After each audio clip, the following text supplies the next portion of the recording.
The imagery in the song actually gives me fear.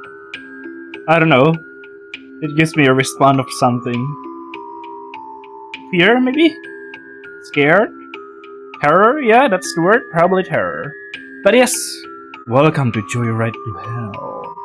This is going to be an interesting game. It's not a game about healthy relationship. That's all I could tell you. Yeah. By the way, yeah. In case you're wondering why, maybe you watched some of my videos a few days ago, or maybe not. Which is fine, but totally not sad because of that. But yes. Where was I? Oh yeah. I switched my model. The engine I use for the model because the previous engine was too much, I guess, for much game, and I don't really like that. It becomes a hassle to edit stuff most of the time because there's a desync and stuff like that. I guess that could have been fixed with me just not playing the game. So I guess. But anyway, yes, I switched to a much more simpler engine, which, as you can see, sometimes just reacts differently. It has delay. It doesn't have delay and stuff like that. Just automatically close. And I guess that's enough geek talk. Let's get back to the game, shall we? Yes, this is Joyride to Hell. Oh my. Oh my.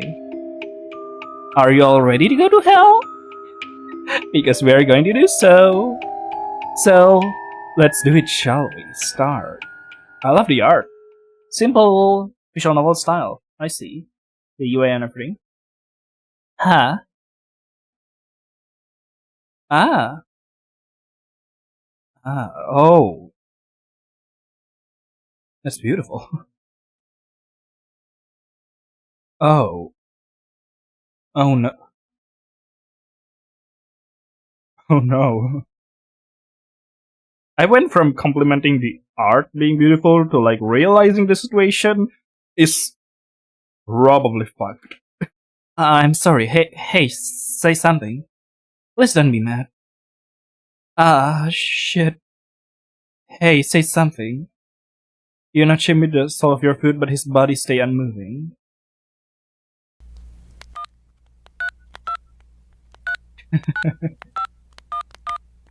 Yeah, perhaps we need to call some people for help. So, this game is around 3 to 6 hours of playtime, so this is going to be quite an episodic journey, I guess. But oh my god, this is really good. Please pick up. Who is it? Who are you? I need you, Ollie, please. Ollie?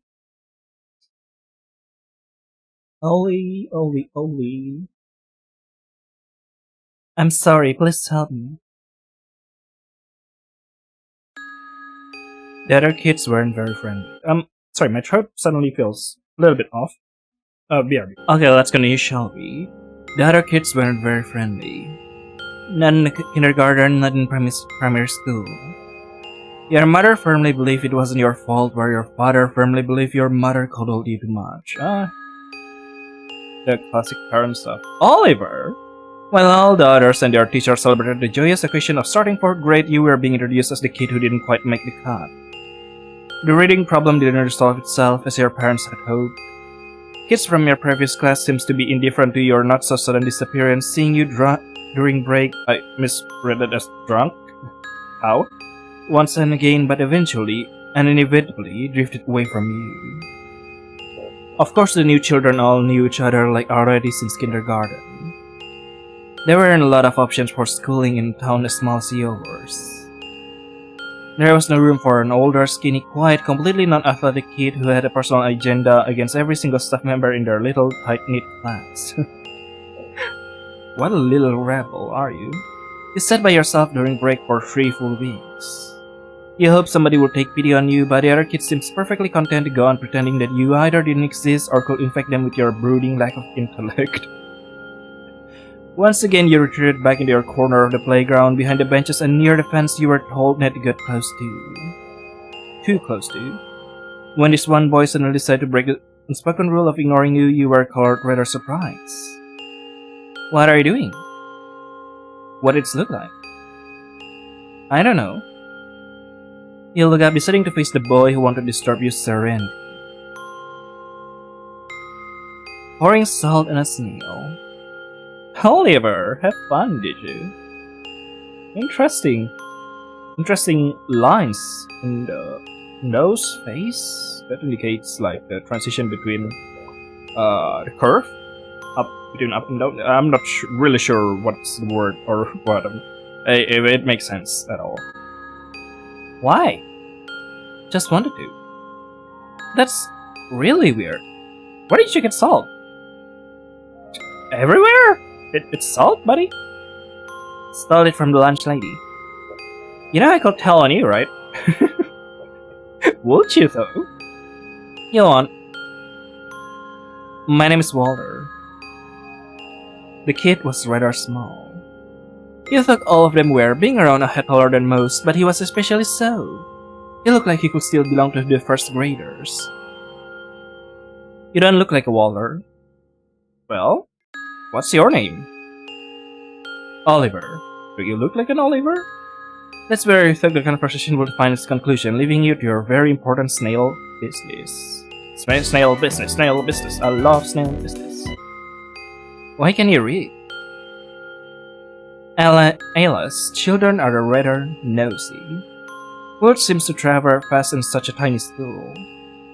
I can, just not very good. What if I help you practice and in return you pretend to be my friend? Oh, this is a sweet childhood relationship. Totally cool. Nothing could go wrong, right? Why would I do that? The boy Walter shrugs. He can have many friends in class either, you guess. He was a little weird. Never talked much, despite always knowing the answer to every one of your teacher's questions. In break, he usually sat near the teachers and made them pause their lunch in order to entertain him or read books. That alone made you want to avoid him. But your mom will be happy if you said you made friends. You could already hear her swinging to your father how her prayers had finally been answered. Oh, joy! A blessing of the heaven. Fine, why not? No, poor Snail. I forget that Snail would die. Waiting poor Saldo, little baby. And so Walter sat next to you as a disgusted expression on his face as he watched the Snail shrivel and writhe under salt, the water draining out of its body. Soon enough, the school bell rang. One of the teachers scoured the playground to round up any delicate snail. You and Walter will sit there watching the little creature become lifeless till the teacher will find you and scold you to come inside. He had wondered why if Walter didn't like to see it, he still continued to watch. If? I'm not looking at this. At the age of 9 years old, you learned that in order for the others to be nice to you, you just had to be nice to them first. Yippee! Hell yeah, the joy of, what do you call it? Human interactions. When you entered high school, you realized that's bullshit. That's bullshit. People either like you, or they don't. Sometimes it felt like God rolled 2 dice, and if numbers were anything but double six, you'd automatically be written off as a weirdo just from the way you said hi. Depends. How do you say hi? Do you say hi like hi, or hi, or hi? I don't know if these are different. So I'm trying to make voices, but it's kind of hard. Maybe hi, something like that. Or do you say it like hi? Something like that, you know. The chances didn't feel very fair. But this time, things weren't as bad as the first time around. At least Walter was still in your class, graciously letting you copy most of his test answer in return for a can of soda. Delicious can of soda. Soda. Your classmate must have thought it was sort of pathetic to bully someone 2 years older than them, or were too busy with themselves. And embarrassing as it may be, it was a relief. Most days were fine, calm, cloudless. The sky is blue, the sun burns hot. You doze off in class, eat your lunch at an empty table, picking the most edible looking things out of it, the slush they serve. When the final bells ring, you walk home and listen to music, wishing you could make something like that with no idea where to start. Such was the plan for today, but against your better judgment, you decided to skip last period. Oh no, indeed. It was art. Art was boring, and you weren't very good at it. It was frustrating. You waited in the bathroom stalls for class to start. After about 5 minutes, you left. No one was in the halls by then, and you could easily wave under the teacher's radar. You deal with the scolding later. On your escapade, you notice a girl sitting on a stairway in the schoolyard. She wore clothes you thought would be more befitting for her 12 years old, with her jean ending far above her ankles, but her pink shirt sitting baggy. Hey, don't slander her like that. You recognized her from our class, but you couldn't quite remember her name. You never told her. Nobody did. So why should you? But as if faith has drowned its stream, the sound of siren drags you in. Is that rhyme? No, that doesn't rhyme. I just want to make a little point like that. But it's not even a point, is it? She was always by herself, rarely ever attending class. That made it hard to make yourself an image of her. Some classmates who went to middle school with her said they used to call her the know-it-all. Your look reminds me of something. I'm not really sure what it is. Blonde, pink clothes. I've seen someone. Something like you. In a game? Movie? I don't remember. But yes. Oh, do you wear an eye patch? Fascinating. She can still raise her hand and correct others if they were wrong, prompted or not. This wasn't told to you directly, of course, but you had a very trusty inside source who made sure to infiltrate all of the school important social circles. Let me adjust my seat. Okay, that's a more comfortable sitting position. Let's continue. Walter was definitely more popular than he was in elementary and middle school combined, which was sort of intimidating. The people who heard that from must have been the same people who now continued to throw paper balls at her head and shove her around in the cafeteria. Aww. Earlier this junior, somebody tripped her and she fell, face first, and her full tray clattered on the floor, making the cafeteria quiet down for a whole 3 seconds as her embarrassment washed over her. I would have just Wolverine launched at the person who did that. Like, if that happens to me, or someone did that, I will just Wolverine launch at them. You know, the Wolverine, from Marvel movies? yeah, of course you know. I'm sorry, I'm just being awkward right now. Shoot. The food was spilled everywhere, the tiled floor, her clothes, and once everyone saw where the noise came from, the laughter soon followed. Those who weren't as amused just rolled their eyes and ignored her. Before she even knew what hit her, someone was already telling her to stop holding up the line. She quickly ran out somewhere while wailing loudly and didn't attend any class the rest of the day. Walter snickered and you sheepishly smiled along, but you sort of hoped you had the guts to intervene back then. Of course you felt bad for not stepping in, but which high schooler could blame you? If you did, you might just be next on their agenda. It was a miracle by itself that you got by as well as you did. Although she was pretty cute. And she probably didn't have any other friends. Maybe she appreciated it. If you're honest, you didn't give much of a shit what the other thought of you anyway. Walter would have your back if anyone dared to throw something at you for sure. With your courage gathered, you decide to take a leap of faith. Ah. It wasn't out of pity. No. More like compassion. That girl might as well have been you had it been for Walter. Are you skipping as well? She blinked at you, looking at that dumbstruck that you spike a conversation. No, I'm doing homework. Do you? Oh, wait, you don't have an eye patch. I think you have an eye patch. Perhaps I'm just mistaken. Fascinating. The girl said as she was pointing at her pen pointing her pen at her notebook. My most favorite part from this background art, by the way, is the reflection right there. That's gorgeous.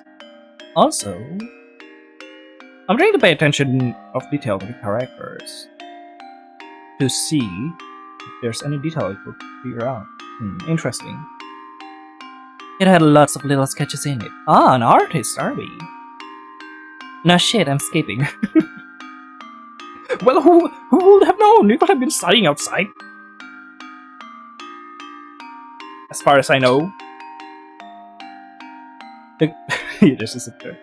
The girl hissed viciously, and as quickly as she turned to you, she turned around again.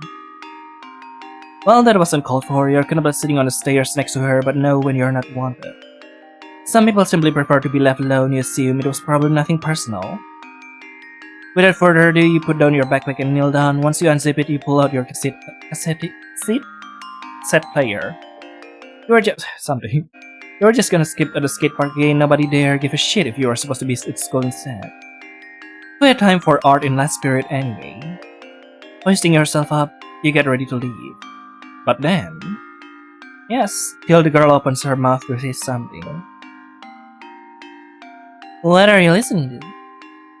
What is that in the background? Probably a branch. I see an orange tint on the reflection, so I was like... She looked at you, gripping her pen tightly. For some reason, the look on her face made you reconsider leaving. Perhaps she was just a little awkward. You think it was sort of charming. Putting your first impression aside, you flop down next to her. You put your backpack on the stairs in front of, and she follows with her notebook.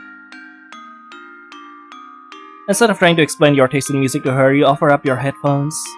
She better be careful. The thing costs you a lifetime of scrubbing dishes and mowing the lawn. Oh no! Hesitantly, she accepts your offer. As she listens, her expression remains neutral. About a minute of excruciating silence in her part, she takes the headphones off and studies the device. She presses a button and the lid opens up, showing your treasured cassette tape. Ah, look at that. What do you think? It's not awful. To your surprise, she didn't seem to hate it. Or at least didn't show it. But you know, girls aren't into that, right? That depressed music of yours isn't making anyone panties slip off. You sure about that? You sure that me? That evanescence bring me to life wouldn't make anyone panties slip off? Are you 100% sure about that? I'm sorry, but yeah, totally. Like, evanescence bring me to life. Come on, Muse, Dead Inside. Come on. What else? I can totally bring like a lot of J-pop and J-rock. What do you call it? Tragic, dark music, something like that, you know. You shrugged. That was less painful than expected. You didn't expect a girl like her to understand that band anyway. In fact, our choice of words made you fluster a little. Girls aren't into me for a lot of reasons, so my music won't make things any worse. How so? Try being a girl to your house when they hear your dad preach at the church every Sunday and your mom glued to the couch in front of a wine glass. Hey, rip bozo. She never leaves the house. It feels like she got an ankle monitor on. Oh, that's your dad? Ah, you know the dad. Yeah, don't say hi from me next time you see him, please. You don't go to church? Well, I do sometimes when he needs help or my whole family goes. Otherwise, I hear enough sermons at home. The girl chuckles slowly and looks longingly at her notebook. You don't get the hint. Ah, yeah, the expression, I like that. The way you look down, huh? There's no notebook here, too. What about your parents? I tell you about myself, you tell me about yourself. That's kinda how it works. Oh. My mom goes to work all day and my dad... I don't know him very well yet. What do you mean? He's not my real dad, just my mom's new boyfriend. He's been there for a year already, but I don't know if he'll stay. They usually don't. He works at construction, so he's either gone for a week or at home for days on end. Is that why you skip at school? Because your dad would know if you went home? Yeah, most days. That sucks. Indeed. Did you already introduce yourself? You haven't. Your name just pops there. God, how did I notice such details? I was like, Do you have any siblings? Yeah, it begs to. Yeah, there's a little bit of mistake here. Interesting. No. Either she sucks at making conversation or she wants you to leave from previous experience. You guess it's the latter. You mean you mean the latter? I love it. You want to pray for her, but her obvious discomfort tells you to rather leave her be. Well, I guess I'll see you tomorrow. Sorry if I bothered you. Mm-hmm. I think it's the mullet. Huh? The mullet, huh? When you get no girls, it's a huge turn off. Your piggy pink shirt is a turn off. That gets a lot of her, a real genuine love. Excuse me? Makes you look like a 7th grader. Maybe you're into that, considering you're 2 years older than all of us. How do you know that? Well, word goes round both ways. As soon as topic changed, so did the girl's personality. The whole atmosphere around her seems a lot lighter. What's your name again? Annie. I don't think that's what they call you in class roll. If I'm so unimportant, then it doesn't matter, does it? Oh wait, isn't it Annabelle? Wasn't it? Huh. Suddenly Annie tackles you to the ground and puts her hand on your mouth, muffling your speech. To your shock, she dangles your precious cassette player in the air, threatening to let it crash and burn. No, no, please. You slap her arm repeatedly, pleading for mercy. Mercy? Why would you get a mercy? As a smirk appears on her face, she decided to release you of your torture and finally lets go. That girl is more fierce than you thought.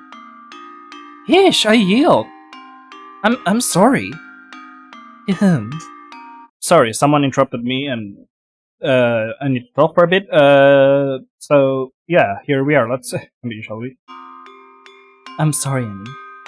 With a satisfied smile, she gets off you, dusting herself off. She outstretched her hand to you, sitting in the dirt, looking as dumbstruck as she did herself mere minutes ago. You wanna go to the mall? Skipping at school is boring. I have no cash. You don't cash even know what you're doing. Come on. Nah, I don't wanna. You lazy ass. Get up. God, you're a proper devil downer, aren't you? It'll be better than sitting around here. The words escaping you, you start to mutter something incoherent like a fool. Yeah, fine, why not? Something about her drew you in, her choice of words, her cheeky spirit. She was not at all like you thought she'd be.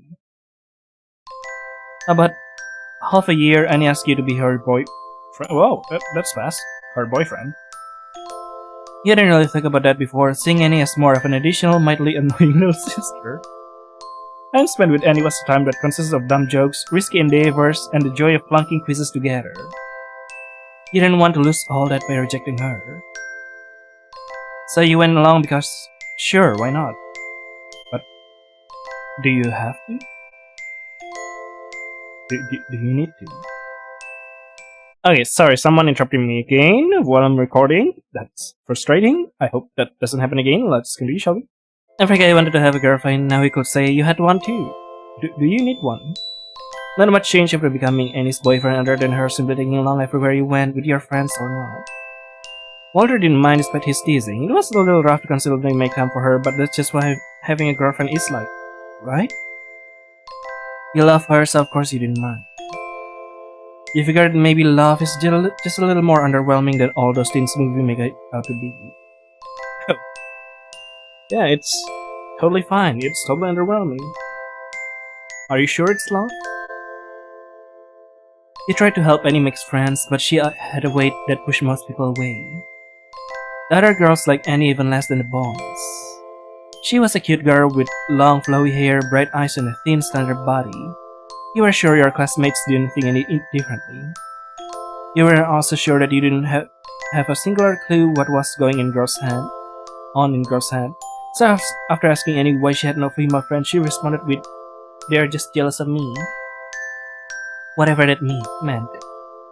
Annie especially had no interest in making any guy friends. Why should she? She has you. So Walter didn't exactly have much of a choice than to be roped into the world's most boring history project. Walter?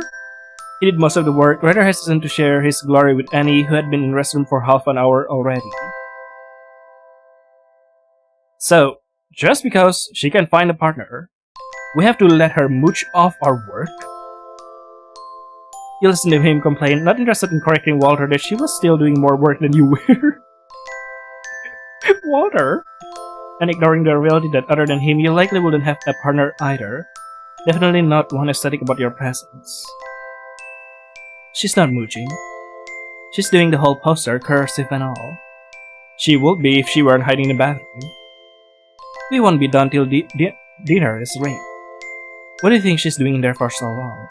But I don't know. Girl stuff? Like, a girl never poops, so girl stuff? I'm not really sure what girl stuff happens there. What do you do in the restaurant? Maybe she's plotting how she will ditch out the presentation. Maybe. You're not funny. It wasn't a joke. She's probably doing her makeup or something. Oh, so she looks pretty for you? Shut up. For someone so eager to go back home, you're not doing any work either. No, seriously, why does she think she looks like that today? Walter had a lot of questions about Annie, always every day. Like she was the most interesting thing about you. It got exhausting pretty quickly. Like what? All dolled up. Is she always this dressy with you? Not really. Can we stop talking about her?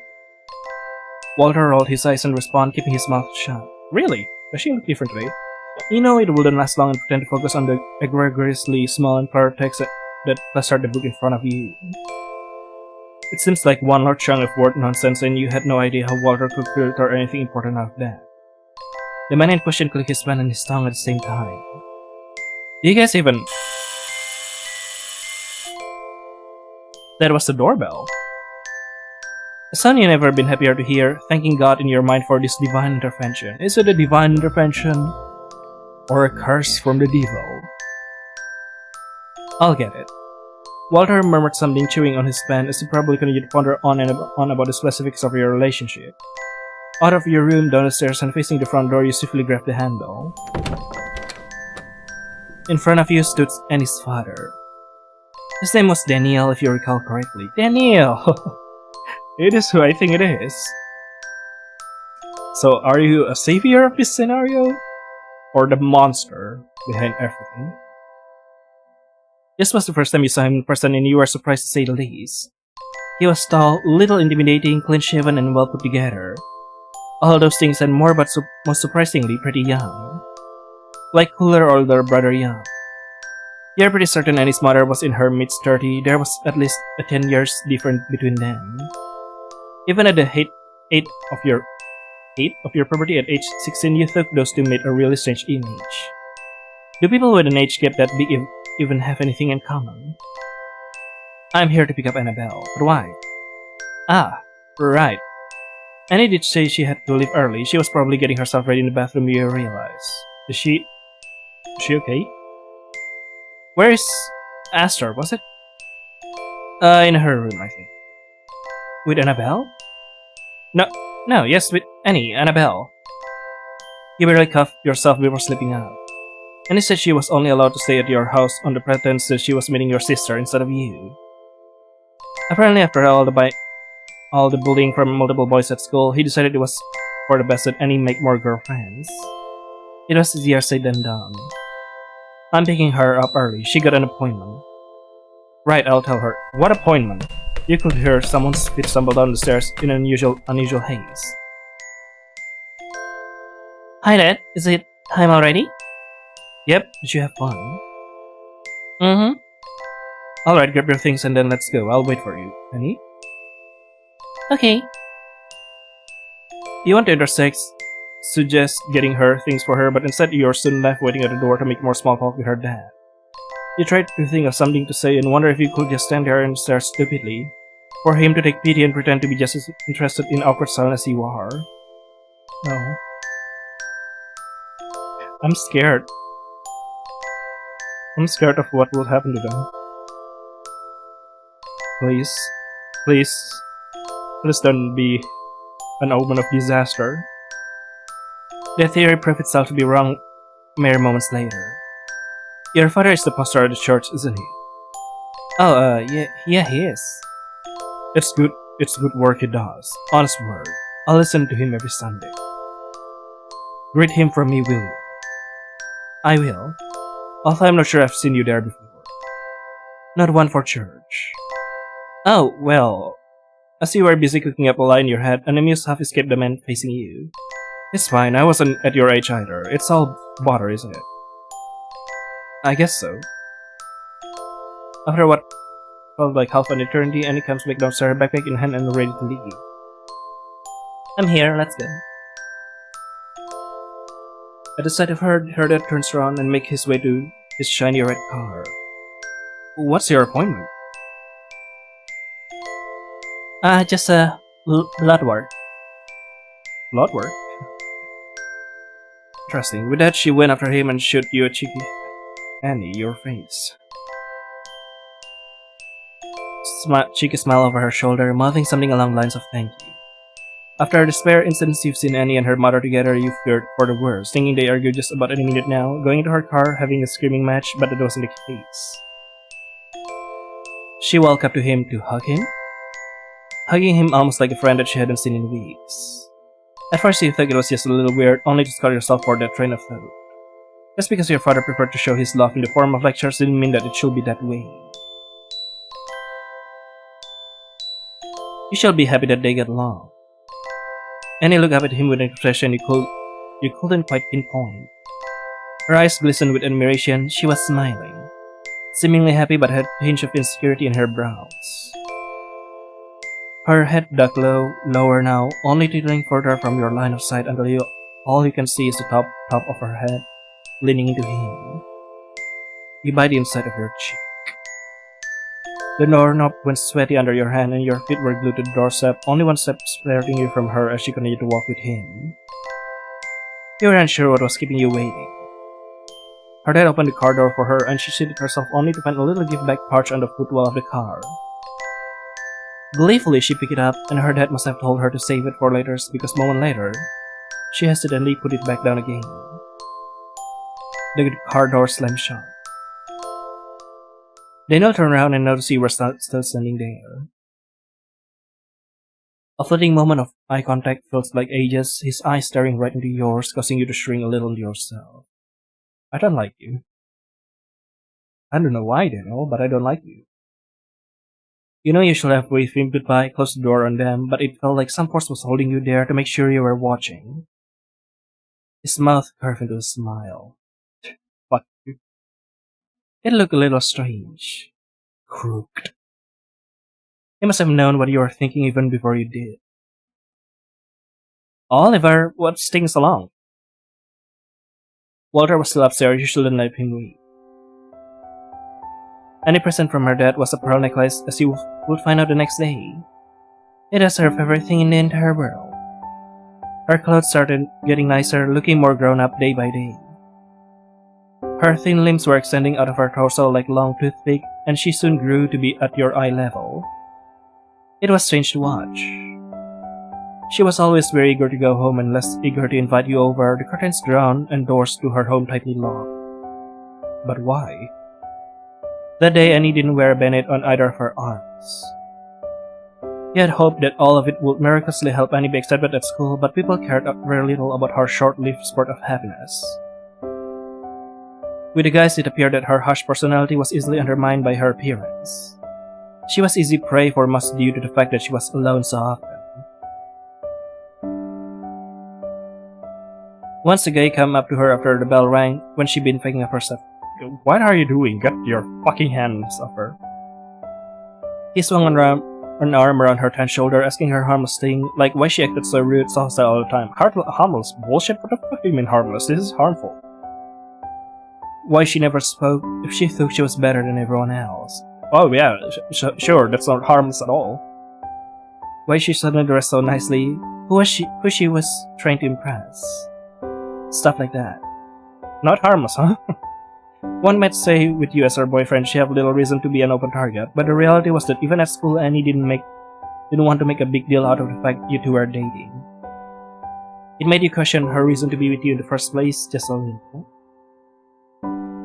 Perhaps, amongst everything that she has to deal with, you're the source of her solace and happiness? Everyone who dated in high school made sure that everyone else knew, whether it be by making out in the hallway or sitting on each other's laps at lunch, they show her their affection in everyone else's face. Like, and you have to hide it something, or I don't know. But I think you and Annie both have happiness for each other. It's not like you were complaining, it was fine by you, really. If anyone will figure it out, that will fine too. At the time, no one really seems to notice until you were just another guy taking pity of her. Ah, the skip button is highlighted red if you can see it. As much as you wanted to help her, even if you did try to intervene, they most likely just make fun of you too. Haha, clown. Instead, you tried to stay after class most day and walk her out, so the odds would be significantly less that they bother her. It wasn't always possible. While Annie may not have had other friends, you sometimes had other plans in mind than to be her personal bodyguard 5 days a week. She could handle herself. It was just a bit of teasing. No, it wasn't a bit of teasing, it's fuckery. Could she handle it by herself, though? So you thought until it became a regular occasion, people awaiting the moment she will be alone just to mock her some more. It got so bad that soon enough Annie's dad came to school and taught the principal a lesson, going on about the ethic of his school and the way he treats its students. It snowballed into a one-on-one confrontation between her dad and her bullies that was rumored to have escalated, and later a very forced class assembly through which most students slept through. It held for a while. Eventually it started to blow over and Annie was left alone for the most part. She continued coming to your house, Walter continued to nag you. School continued to be annoying, and eventually, as they always do, things returned to normal. Is there such thing as normal? Is everything really normal? The new normal was peaceful, quiet, boring, all the same. Is it normal? Or is it the calm before the storm?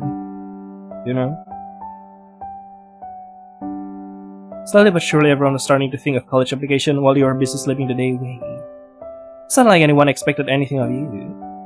Your father had always hoped for you to grow into your role as the town next pastor.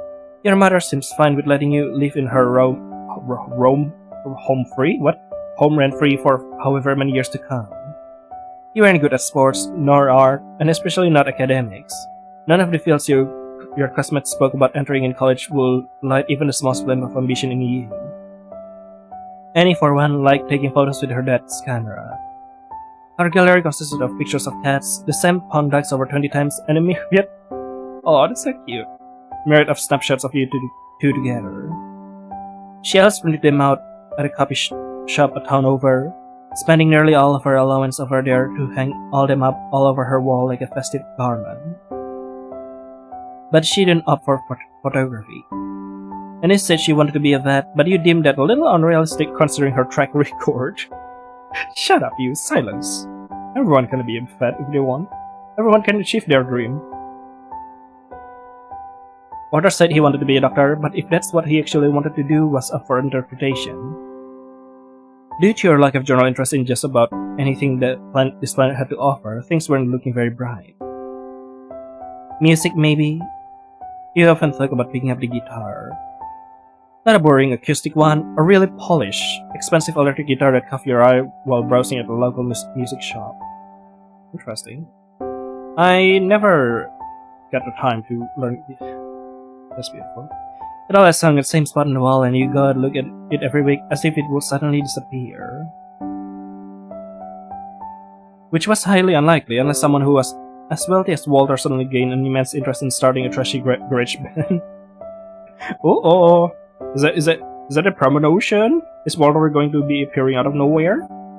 If he did, you'd not have a thought twice about stealing your parents' savings to splurge it on what you deemed to be the coolest thing your century had to offer. Don't do that, but also understandable. Today it hung there too, still in shiny, glorious black alongside a hefty price tag. And had noticed you staring from 3 aisles away and laughed. You not guitar again? Seriously? Yeah. I just think it looks cool. Yeah, right. Start staring at it. You'll never buy it. Maybe Oliver will do buy it someday. You shrugged, and he was always quick to shoot down your ideas. She said she was being honest, realistic. Over the years, she had grown into someone that was a little hard to understand. Her snarkiness turned from something that was once cute and endearing to being plain rude annoying at the best of days. Oh no. It didn't get to you mostly. This is just who she is. Just pinch her or something like "Meh." Or headbutt. I think I will, if it wouldn't cost me an arm and a leg. What's the point? You probably gave up after a week anyway. At least I try. At least I take a step forward, you know? And that's... yeah, and that's all that matters. At least I take a step forward of what I love and happy to do. This isn't like that. You say that, but you always do. It's a waste of money, believe me. You can barely read as is. How are you gonna read music? As much as you want to laugh at any stupid remark, her words held truth most of the time. Don't let that stop you. Helen is not about being bored.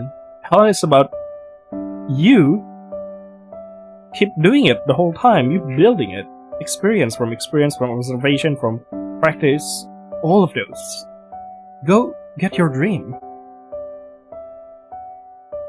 They still left your chest feeling a little empty. It was nice to imagine it differently, so... I guess so. She was probably right. This is beautiful. I love this seat, the way the tape cassette player goes. It was just a silly thought, nothing more. Yeah. I got interrupted once more. Thank you. But let's continue, shall we? Big with any told you that sometimes it was easier to just not starting at something at all, then end up disappointed when all your efforts went amount to anything. No, it's okay to start things. It's okay to go forward and lose and miss sometimes. It's fine. But also I know the feeling. It does hurt. It's okay to feel hurt, but that doesn't mean you have to stop going forward. You can hardly be disappointed if you never even try. Oliver. The season changed alongside Annie bit by bit. They did so exactly 6 times before it became palpable that something was wrong. No. Your last summer holidays were the longest 2 months of your life. 2 weeks you were on a vacation with your parents in a country that was way too hot and sunny for your taste. For the rest of it, Annie practically camped at your house. After the incident of her dad showing up at school, the peace was short-lived. People just find new reasons, new ways to be cruel, less direct, less insults to your face and hand and shoulder, and more whispers and looks. No one likes a girl who makes a scene. Do you wanna go out and go something? Oh, Annie. Do you? Not really, I'm not hungry. You never eat much either. If you're feeling down, why don't we go to the mall? No, last time I went, the lady at the cosmetic place kicked me out. It's boring there anyway. I think we should take a walk. Or maybe borrow my dad's car to drive around. No, your bed's too comfortable. You don't really want to go, do you? Ollie, do you want to go to the movies? No. I don't want to, as if there's anything good running. Let's stay home. Indeed. Home sweet home. Okay, I feel better when it's just me and you anyway. How she managed to convince her dad to allow her out of sight for so long, you had no idea. They weren't getting along very well anymore. With Annie, it felt like time had been frozen. Everything and everyone around you keep changing while they around you to continue to stagnate. It does continue to stagnate, you know, like it rots and stuff like that. But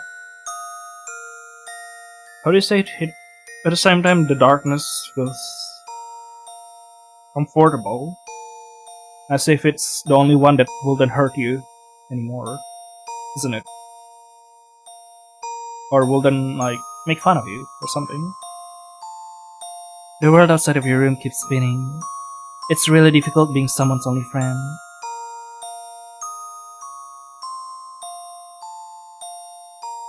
There you are, I've been waiting.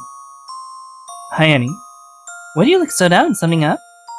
Listen, I'm sorry, but I can't take you home today.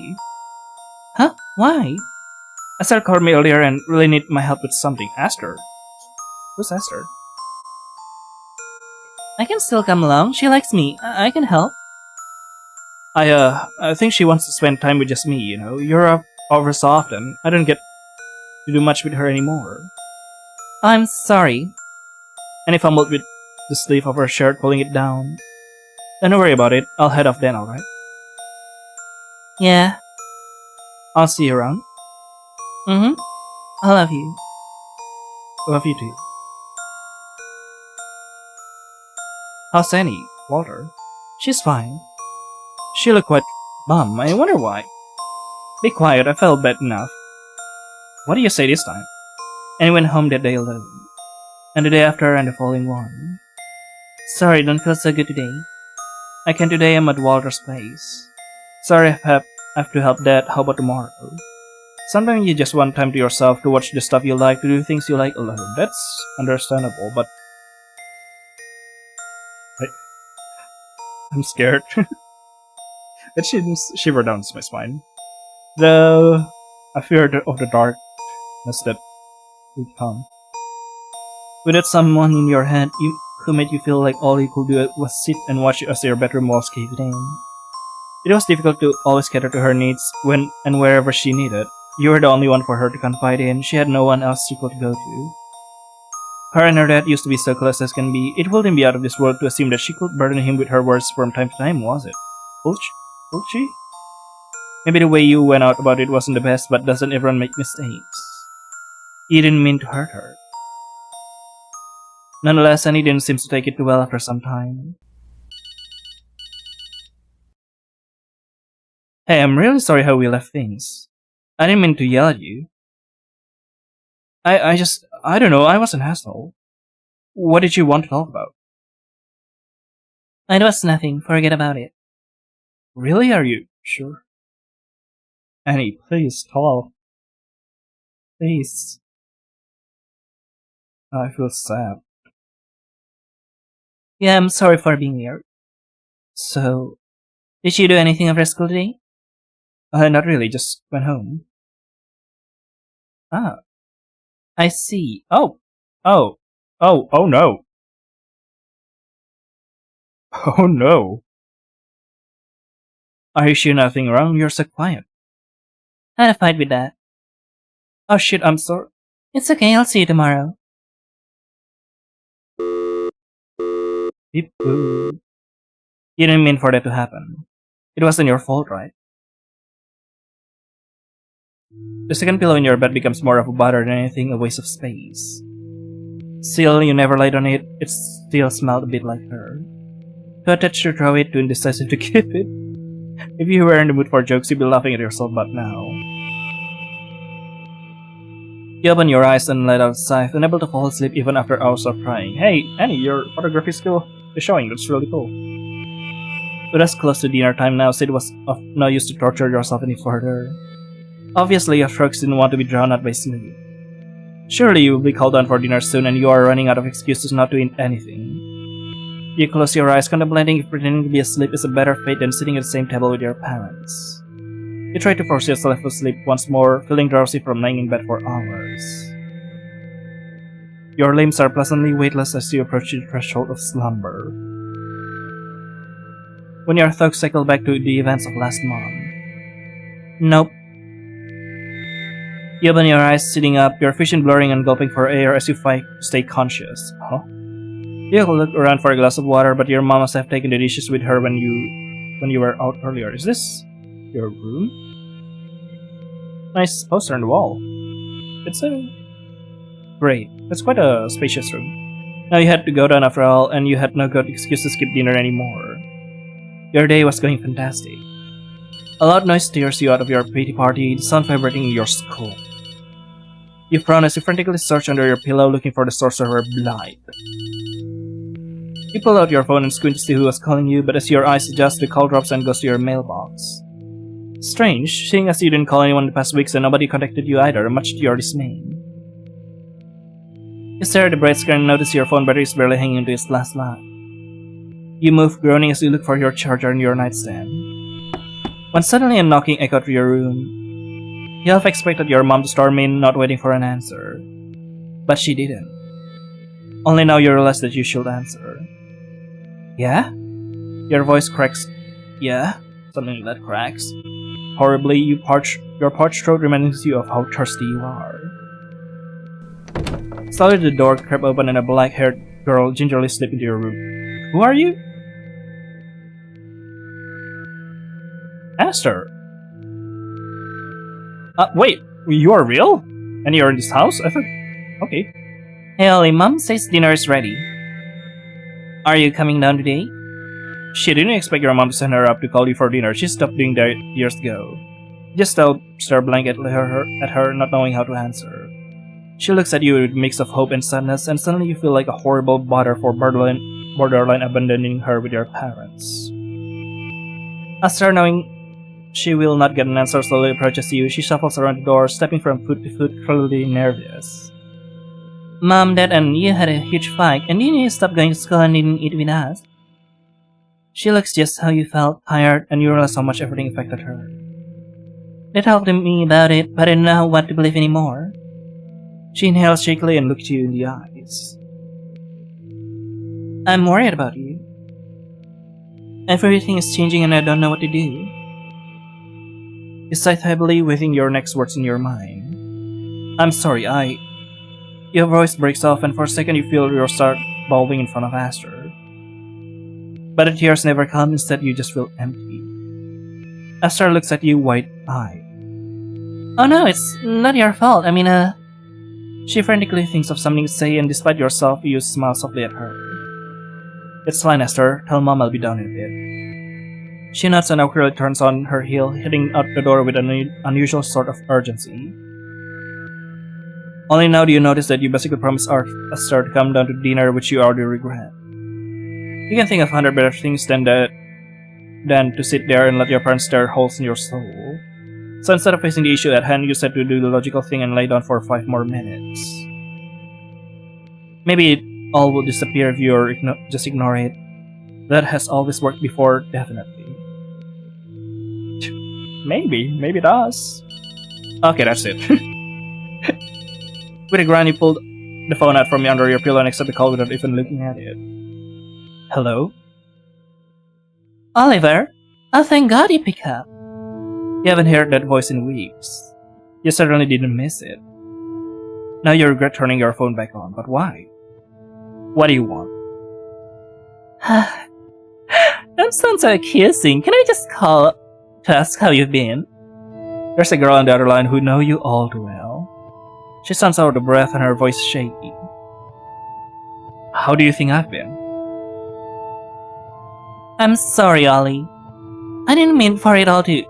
If this is another one of those calls, I'll hang up. I don't want to hear it. Wait, please listen to me. What do you want? I need to meet with you now. What? Where's this coming from? Please. I'll be there in 10 minutes. Her voice cracks again. It almost sounds like she's crying. Despite your initial annoyance, worry turns up in your stomach. Huh? Annie, is everything okay? The line disconnected. What was that about? Slightly unnerved, you stare at your phone screen unsure what to do. That is probably just another one of her antics to drive you out of the house to make you forgive her. Annie did this all the time, especially during the last weeks. I wonder why. But then again, Annie has always had a habit of becoming unstable in certain situations, such as you not talking to her for a while. It was a risk you were well aware of, but your anger towards her blended any kind of compassion towards her. Were you too harsh? No, she deserved it. Does she? Does anyone here deserve something? I mean, both of you. Like a punishment. I mean, do any of you deserve to be punished? And you can stop thinking about the call. It knows that you do know you'll give in to her again, but if something happened to her, you could never forgive yourself. You throw the covers off yourself and simply get dressed. In the motion of putting on pants, you slip on something on the floor. A shirt, reminding you that you haven't changed yours in... well, the details don't matter. Without thinking twice, you change into it and find your jacket in the dumpster that's your room. In a clarity of moment, you're almost embarrassed of the state of it. No wonder Esther wanted to escape it. On the way down, you pass the living room, catching a glimpse of Esther and your parents' bag. You hold just a moment too long and make eye contact with her. Oh, hello. Esther opens her mouth to say something, but all you can manage to do is mouth her an awkward story. Oopsie, my bad. Right now, you really wish you curl up and die from shame. But as always, there's no time for that. Still heading into the corridor, you step into your shoes and out of the door, leaving her behind. I love the expression. Oh, look at this. If there was a World Worst Brother award, you have really earned it by now. It probably wasn't easy for Esther to muster up the courage to call you after everything you did. She gave you a chance and you just went and turned your back on her again. Again and again and again. Letting her deal with the wide range of emotion her parents will feel once they notice you aren't coming down yet again. If she doesn't hate you already, she surely does now. And if not, she's really sure you know you do. But there was a certain sense of urgency behind that phone call, you couldn't just ignore it. Maybe Annie's in trouble. She often enough is. This is a nice home? I'm never sure if it's nice. It's too close to the forest for comfort. Probably something lurking in the darkness. In the bush. Maybe she just needs a place to stay tonight and you'll generously open your bedroom door as you always did. She wouldn't even complain about the mess. Comforting yourself with that thought, you look out for the silhouette of a girl. Think about it. Does she plan to walk here? What does she mean by 10 minutes? Annie's home was practically at the other end of town. Distracted by her thoughts, you completely ignore the car pull up to you. Yeah, that's probably what I was thinking. Annie probably already riding there or something. A girl steps out of it and looks around herself. Ollie? You whip your head around in surprise and get greeted with a warm hug, making you stumble back. I missed you. I missed you. Yeah. I miss you too, Annie. You want to hug her back, but you feel frozen in place. The smell of her shampoo, the feeling of her face, and the crook of your neck. It all so familiar yet foreign at the same time.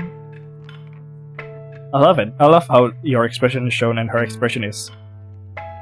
What kind of expression is she making? You push her off yourself. In turn, she backs off, a little taken aback. What did she expect? Thank you for meeting me. Looking at her closer, she looks like a mess. You two have grown up, huh? A little, maybe. Her clothes quickly thrown on, her makeup smudged, part of her hair tangled. Are you okay? In fact, she doesn't look much different from yourself right now, which is almost a bit comforting. To know that she's been just awful as you. So what is it? Do you want to come in? Annie shakes her head, mentioning to the car behind her. Right, the car. An Oldsmobile Delta. Funny, considering Annie doesn't own a car. Jump in. Isn't this your dad's car? I'm just borrowing it. It's fine. Are you borrowing it? The key on her hip jingle as she tucks you by your sleeve, nudging you towards the car. Where are we going? It's a secret. She seems to be quite in a hurry, but you don't budge. What's going on? Can you just come along? No. I'm not going anywhere till you tell me what's going on. You're acting strange. I want to apologize for it. I did. Please come with me. Will it take long? You have somewhere to be in the morning? Not anymore, no. Sorry. Yeah, it's a little awkward probably now, huh? Stop apologizing. It won't fix anything. It won't be long. Let me make it up to you. In a world, do you believe she's capable of undoing last month's events? But how does it go? Everyone deserves a second chance. Indeed, everyone does. But some people just doesn't deserve a chance at all. Maybe. Who knows? In this case, no, not both of you. Both of you deserve second chance. And a third and a fourth, definitely. Come on now, we don't get all day.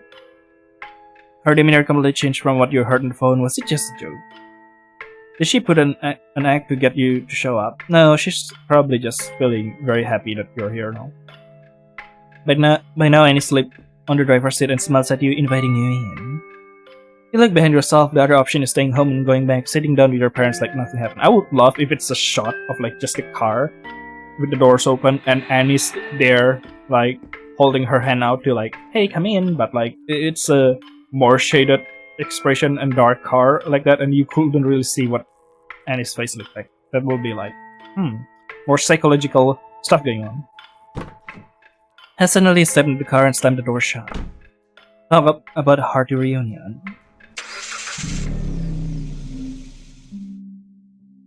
You look out the window, squinting and trying to see through the fog that spread over the road. The Toyota left the town and traveled along winding back roads, soon leaving paved road to get altogether and plunge deeper into a darkening wilderness. With every bump and drum over, you were afraid the car was going to fall apart in all of its pieces. I didn't know you know how to drive. I don't have a license, if that's what you're asking, but that gave me a few lessons. In this very car, in fact. What if we got pulled over? Shouldn't I drive instead, just in case? You have your license with you? Well, no, but... Calm down. Chill. It's going to be fine. You think any officer is out foraging through the backwoods at this hour? Just sit tight and wait. She winks at you and you roll your eyes, averting her to look out the window again. The night was slowly setting in, the trail-lined street dark and ominous. Ominous? Ominous. What is Annie going to show you out here anyways? I don't know, the stars, maybe? You think about asking, but the silence in the car is better than hearing her voice. So, I haven't seen you at school lately. It gets really boring to sit by myself at lunch, you know? You sighed, aggravated. I wonder why. She never really could read a room, and neither could she stand being silent. Is it? I wonder whose fault is it that I can't show my face there anymore? Annie in return smiled stiffly, eyes spilled on the road, her knuckles wet with how tightly she holds the wheel. I feel like there's guilt in that expression. You squint your eyes at her. She's feeling bad, you could tell, but you have no pity for her. The opposite rubbing it into her face was vindictive. The sound stretches between the two of you, thick and awkward. You can feel how it gnawed at her, but she doesn't dare open her mouth again. With a click of your tongue, you decide to have mercy on Annie after all and open the conversation again. So you see her mom in town, she never lets you have the car. Annie almost whips her head around to talk to you, but remembers to keep her eyes on the road. Alright, Mom is on holiday with college or something. You didn't want to go with her. You know that Annie's mom had no interest in spending a family vacation with her. But since you were apparently asking such an obvious useless question, you might as well contribute. It's Dad's week off. I wanted to stay home with him. That usually didn't end very good. Do you want to stay with him? At home? Don't worry, we're fine. Things are good. Annie replied as if reading your mind. Well, if she says so. You squint at her from her side, noting how Annie is wearing her pearl necklace, an item she usually reserves only for dates. Only that you can ignore the blotch of red and purple on her neck, tweaking through the pearls even in darkness. Oh no. Annie. Your fine favorite in your pocket, breaking your train of thought. You already know what was about to come. Who is that? Parents? Annie mused playfully. Probably Esther, I flaked out on her for you. Sorry about that. What was the occasion? Dinner. Oh, I think she'll survive that on her own, haha. Is she? You assumed that Annie was making a joke, you didn't find it very funny. Esther is always on your side. I'm sure she'll come around either way. Maybe soon we can all just sit down and eat dinner together again like nothing happened. Oh, that's... You just want everything to turn back into normal, right? Like life going back to normal or something, like everything fine. You know? Wouldn't that be nice? Yeah, when everything is just normal. When perhaps you two could be two people in relation together. Without all of this thing happen, huh?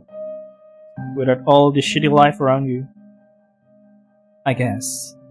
Annie tapped the steering wheel with her fingers in slow rhythm. You never know what was going on in her head. What was she trying to say with that? Things were never going back to normal thanks to her. Though your family would still prefer to see her rather than you, she welts in there and be seen as a victim. Poor Annie. Lies do and discarded, used and then replaced. The choir in your head begins to crescendo. Truly, how could you? Your phone vibrated again.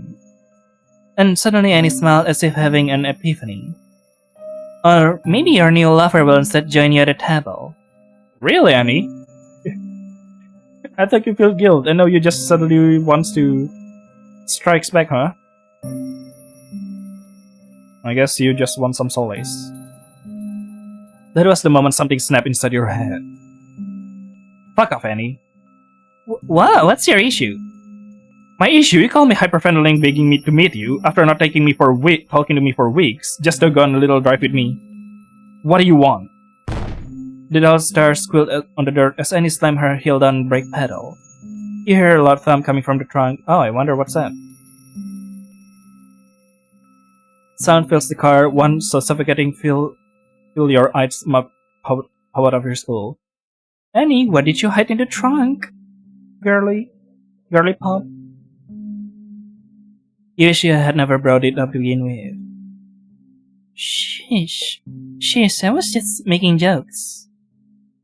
Oh, you have a interesting crucifix. It scared the shit out of me. I thought something happened. I should have known better. Annie, I know it's hard. It's hard to like speak about it, but you should probably speak out. What's in your feeling? Like, I know it's better to like just be harsh. You feel better just being able to be harsh on someone or something, but you know, you always do this. And Oliver, Annie gulped uncomfortably.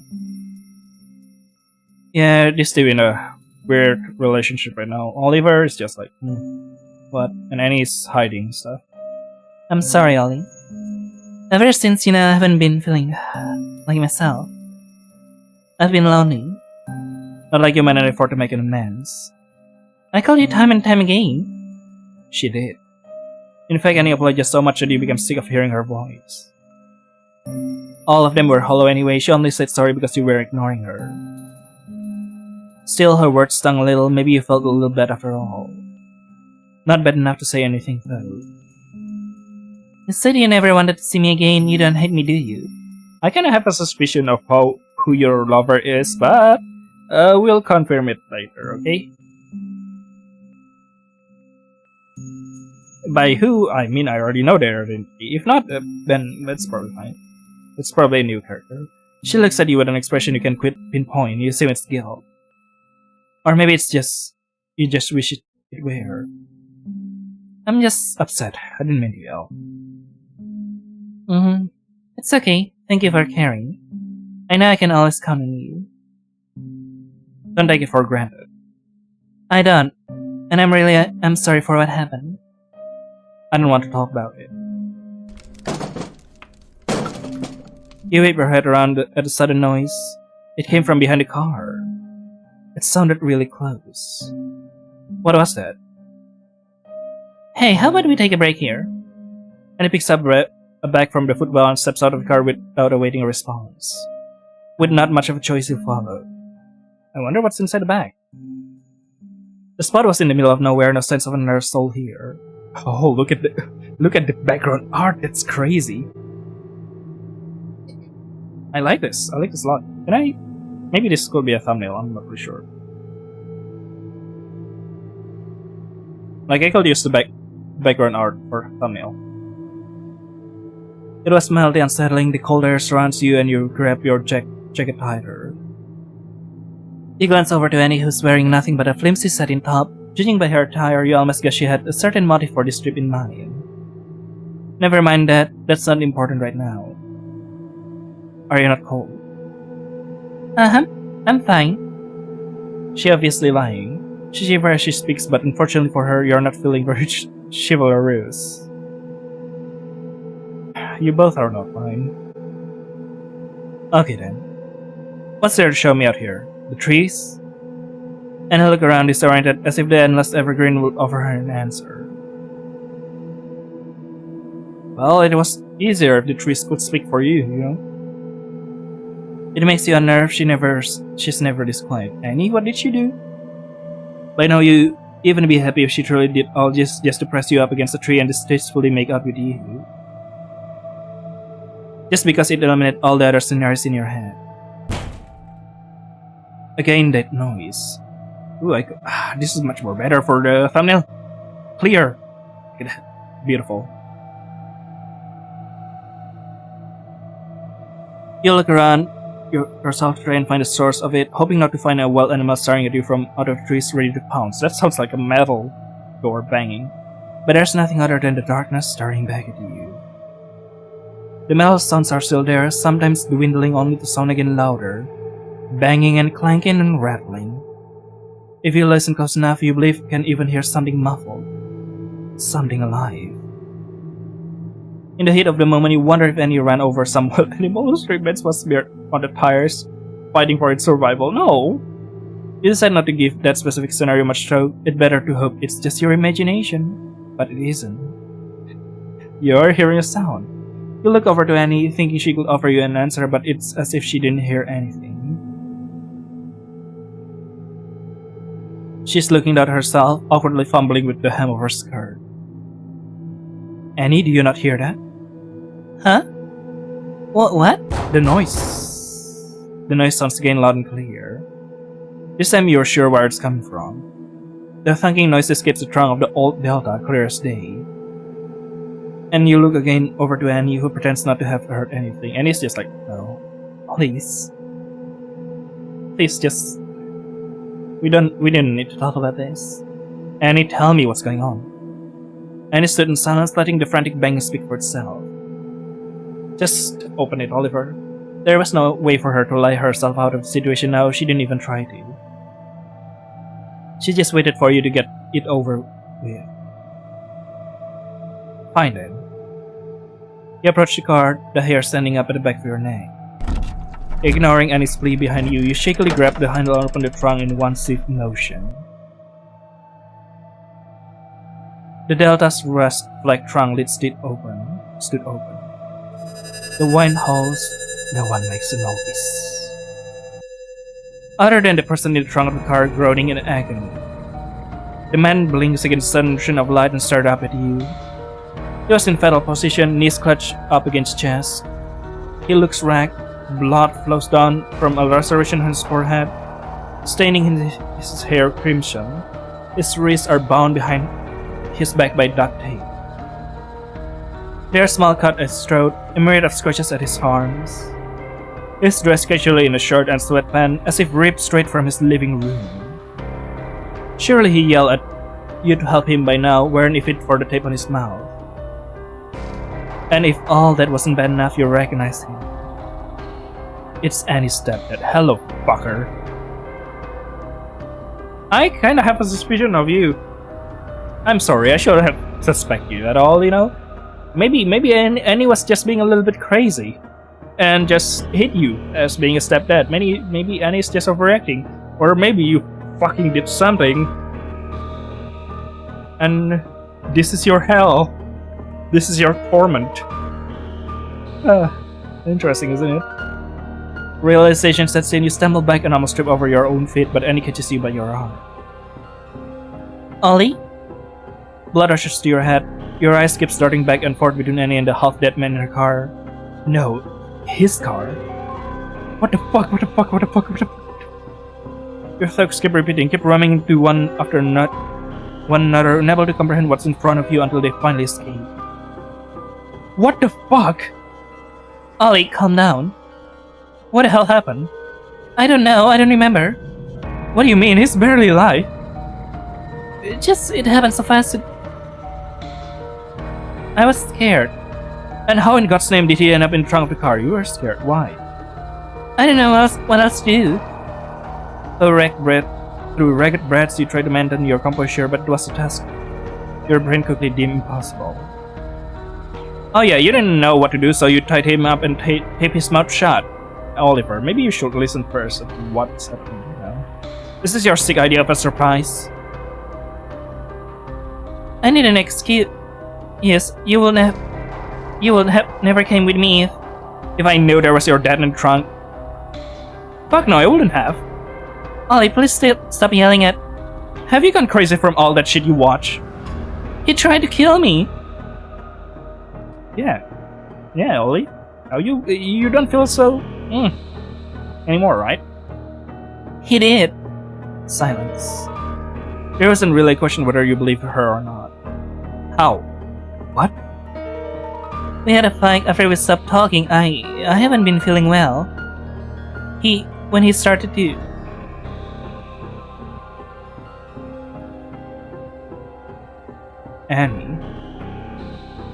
Annie couldn't finish her sentence. You know exactly what she meant, of course, but for a moment you just couldn't get your mind to wrap around it. Not right away. I shoved him away. I got angry at him. He started choking me and I whacked him over the head with a bottle. He fell over. There was so much blood. I remember calling you, then I dragged him to the car and drove off. Just like that. The thug didn't fully settle in yet. Things like that didn't happen. Not on your street, and certainly not to Annie. That kind of thing happened elsewhere, in a more dangerous place in rundown neighborhoods. But it does happen to Annie. Does it? I feel sad. What a cruel fate that life had brought upon all of us, isn't it? I wish, like, all of us could have happiness. They happen in movies or in books. But he knew she was lying. And he lied a lot, but this time she couldn't be. Why? Why didn't you just let him wake up at home? If I did that, would she really think he'd ever see me again? That's true.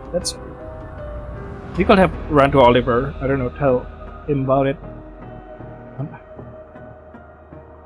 Sorry, even I didn't have enough answer for all of this. How do you mean? Annie was staring at the trunk, lost in thought. She didn't respond to you. It was driving you mad. I hate him. What? What he did to me. I don't want it to happen anymore. Ever. What are you saying? I'm saying that I want to get rid of him. Maybe you should. Maybe you should go. Maybe you should do that. Like this, I could dispose of him in the car in one night. And bye-bye, you fucker. It could look like suicide or an accident. Shit. The word flow of her tongue so easily as if practiced. Your choice, Oliver. Do you want to deliver vigilante justice? Or do you think that man should face a trial of court? Either way, I'm fine. Either way, myself, I'm fine. You know? But I really want to just choke him out. To just punch him. You're no murderer, Annie. We can still figure something out. We can take this to the police. It was self-defense. Oh, please. The police wouldn't believe me over him. You don't even look like you believe me. Your words get caught in your throat as you lower your head, unable to face any at her accusation. That's unfortunately kinda true. Yeah. If in this kind of case, you should probably go to a what do you call it? I'm not really sure what's the English word for it. Women's right group or something like that. Women's right organization, official, governmental women's right group. I'm not really sure what's the word for it, other than the police, because first of all, the police works are made out to be like very weirdly, confusingly structural, so nothing probably got done. Second of all, yeah, because nothing could get done, and maybe some people just didn't care about workers and stuff like that. It wouldn't be done. You're probably just gonna get ignored. Oh god, you really don't. Don't you see me? See what he did? I want to, but it makes you complicit, just like Mom. I'll go to prison and rot in cell for the rest of my life, where it should have been him. This is messed up. You can do this. What's fucked up is that if I didn't do this, he will never stop. True. Annie, will she have wanted that for me? No. No. But... Please. Ollie, please.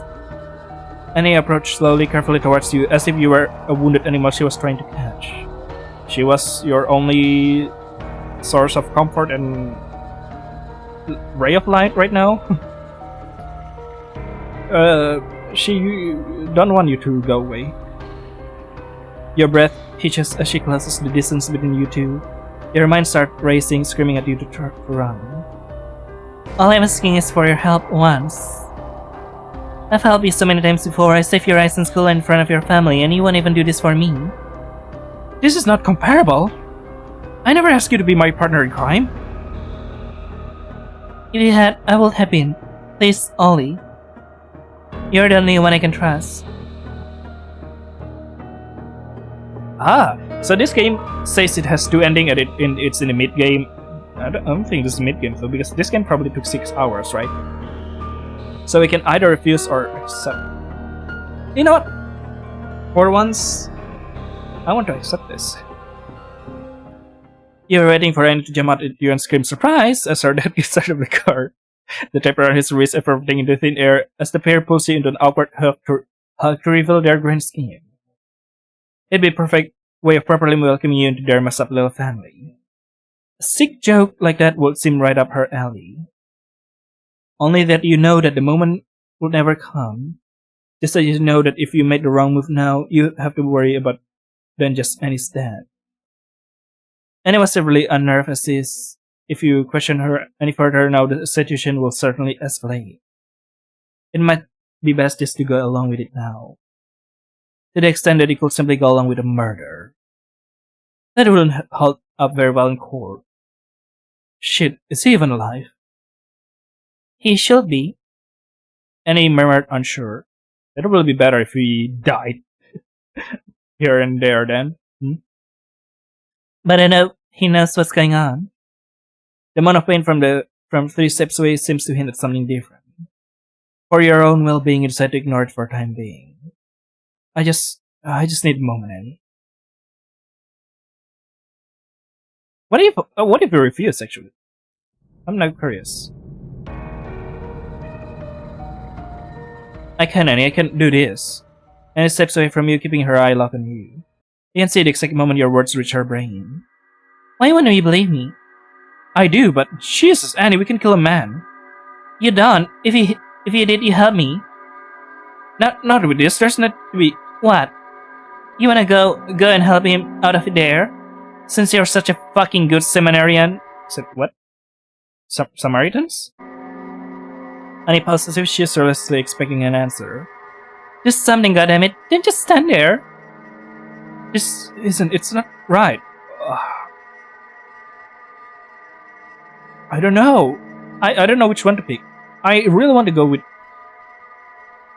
the accept, but the denial seems interesting too. I'll help you any other way. Like you suddenly care what's right or wrong. You'll always pussy out when it's too much for you. But what about me? I'm always everyone's fucking punching bag. Annie started balling her fist and punching her chest akin to a child throwing a tantrum. Yeah, you know what? Maybe refuse. It's not my fault he's home all day. It's not my fault Mom's always away.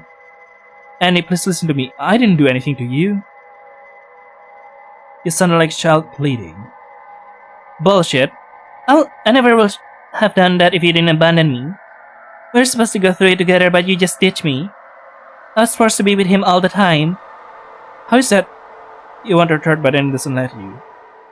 All you ever did was ignore my calls. You break me out your life entirely. Well, I'm sorry for not being very welcoming after shit you pulled on me. I'm not a fucking sane, Annie.